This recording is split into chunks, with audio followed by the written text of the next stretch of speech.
Kemarin ada pertanyaan di channel YouTube saya karena saya upload video soal Aldo yang menghina orang Solo.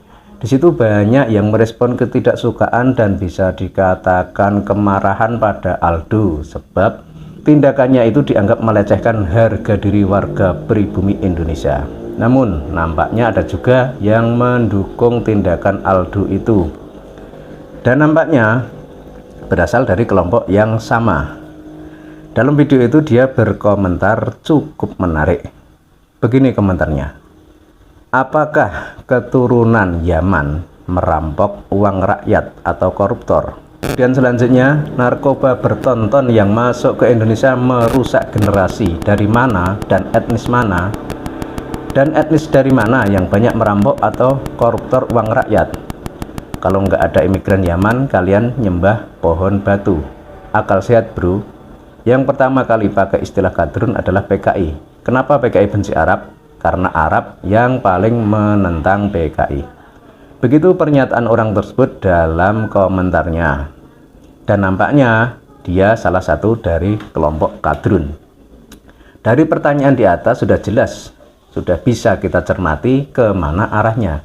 Yang ia tuju, yang ia singgung maksudnya adalah etnis Cina. Tapi baiklah, kita bahas satu persatu pertanyaan tersebut. Yang pertama, apakah keturunan Yaman merampok uang rakyat atau koruptor? Jawabannya mudah. Mungkin iya, mungkin tidak. Yang jelas, mereka tidak mengelola aset negara, tidak mengelola keuangan negara, dan tidak bekerja di pemerintahan karena kegiatannya hanya mengecam pemerintahan dan para pemimpin negara. Jadi, yang mau dikorupsi itu apa? Kalau misal mereka berada di lembaga pemerintahan dan setiap hari bermain dengan uang negara, bisa juga loh ia tergoda dengan warna uang yang menarik itu. Dan kalau memang mereka tidak merampok atau korupsi uang rakyat, terus kalau demo, menyebarkan fitnah dan menyebar hoak yang ditujukan pada pemerintah atau para tokoh NU, itu dananya dari mana? Padahal konon mereka anti uang negara. Ya mungkin minta sumbangan dari para jemaah yang masih mudah mereka berdaya dengan iming-iming surga. Jadinya tidak merampok tapi meminta dengan halus. Kemudian komentar selanjutnya. Narkoba bertonton yang masuk ke Indonesia merusak generasi. Dari mana dan etnis mana? Jadi narkoba itu dari mana saja bisa, dan dari etnis manapun juga bisa. Tidak semuanya dari Cina. Memang yang tertangkap beberapa kali adalah dari Cina dan pelakunya adalah etnis Cina. Tapi itu yang tertangkap. Nah, kalau yang tidak tertangkap itu dari etnis mana saja bisa. Dan kalau namanya narkoba, saya setuju. Memang itu merusak generasi muda dan generasi tua. Tapi tidak bisa dituduhkan begitu saja kalau sumber dari semua itu adalah orang Cina. Orang Cina tentu sadar diri kalau mereka cuma sebagai pendatang di negeri ini. Sebagaimana orang Yaman yang memang dahulunya cuma imigran, kemudian tinggal dan menetap di Indonesia. Sehingga orang Cina tidak berani berbuat sesuka hati di negeri kita ini karena akibatnya bisa fatal. Bisa terjadi pengusiran etnis sebagaimana yang terjadi pada masa awal reformasi. Terus pertanyaan berikutnya. Kalau nggak ada imigran Yaman, kalian nyembah pohon batu. Lah ini komentar yang parah. Ini sebenarnya bukan pertanyaan, tapi pernyataan yang menegaskan kalau tidak ada orang Yaman datang ke Indonesia, penduduk Nusantara masih menyembah pohon dan batu. Kalau ini sangat mengada-ada dan terlalu memaksakan diri dalam mengklaim suatu peristiwa sejarah. Begini ya Drun. Yang datang ke Nusantara dan mengislamkan warga pribumi itu adalah para wali songo. Mereka datang jauh sebelum para imigran dari Yaman ini menginjakkan kaki di Nusantara. Saat wali songo sudah mulai berdakwah di Nusantara, mungkin orang dari Yaman belum tahu kalau di wilayah Asia Tenggara ada negara yang elok dan indah yang kala itu bernama Nusantara. Dan orang-orang Yaman yang bermigrasi ke Nusantara itu mungkin belum lahir saat para wali songo sudah berhasil mengislamkan hampir 80% penduduk Nusantara. Dan mereka, para Wali Songo, itu malah jelas-jelas keturunan Kanjeng Nabi. Namun mereka datang ke Nusantara, misi dan tujuannya hanya untuk dakwah menyebarkan Islam saja, bukan untuk mencari tempat berlindung, apalagi sekedar mencari penghidupan. Dan di antara Wali Songo itu ada yang bernama Sunan Ampel. Beliau itu seorang wali yang kaya raya, punya kapal banyak, menguasai bidang bisnis yang kuat sehingga punya kekuatan yang besar. Beliau justru mengajari warga pribumi untuk berbisnis, mengajari bercocok tanam, dan lain sebagainya. Bukannya malah minta pekerjaan pada orang pribumi Nusantara.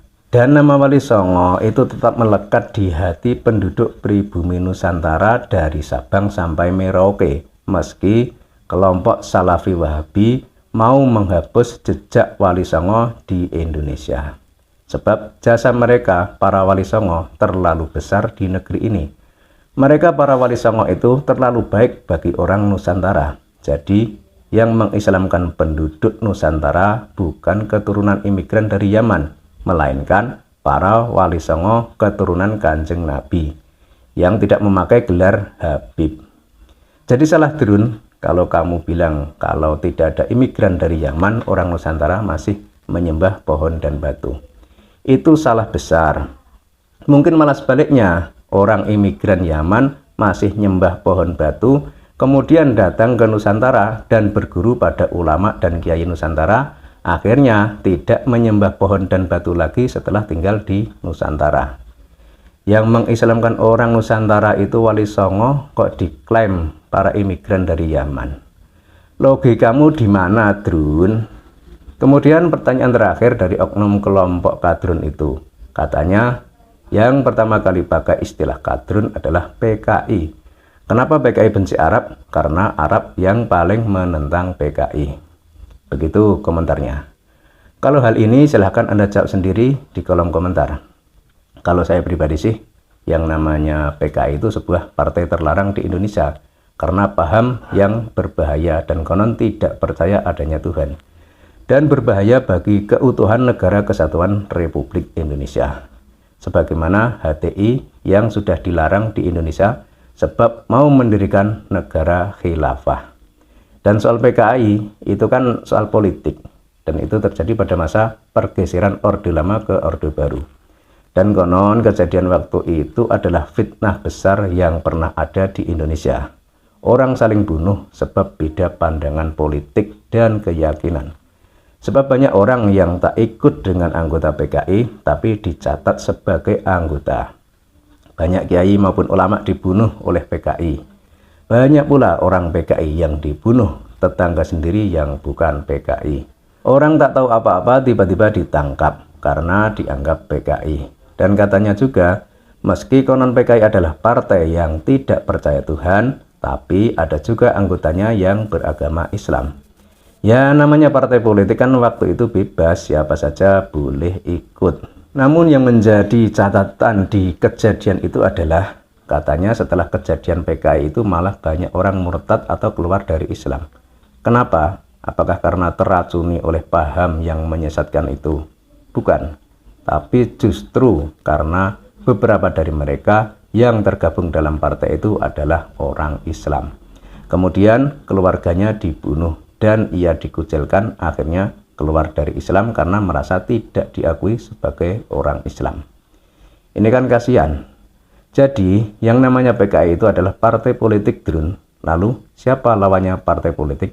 Ya pasti partai politik yang lain. Kalau misal si Kadrun ini bilang yang paling menentang PKI adalah Arab, ya berarti kejadian itu adalah dalam rangka politik, bukan masalah agama. Paham ya? Atau bingung? Ya namanya politik memang membingungkan, tapi ya terserah Anda semua dalam menilai hal ini. Intinya Kadrun yang ada saat ini adalah cap atau stempel bagi para keturunan imigran dari Yaman yang sebagian bergelar Habib tapi kelakuan tak mencerminkan ajaran Islam. Mereka suka merongrong pemerintahan yang sah dengan dalil agama. Mereka suka bikin kacau dan gaduh di negeri ini. Mereka suka demo dengan teriakan takbir yang memekakkan telinga sehingga meski penampilan rapi tapi akhlak seperti barbar. Cukup sekian dari saya dan salam waras.